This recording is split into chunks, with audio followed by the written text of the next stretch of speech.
Hello po.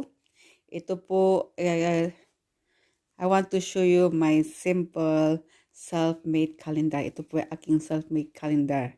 Ito po ay book ng akin ng mga bata. Pero ginunting ko siya. Ayan, nagunting po siya at ginawa kong aking calendar o aking diary. So, ito siya.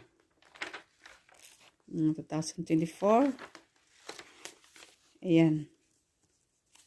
My self-made calendar o diary. Ayan na, 2025, nakahanda na siya. Ito ay nampisahan nung 2000, ayan siya, 2019 pa pala siya, ayan. So, aking self-made calendar.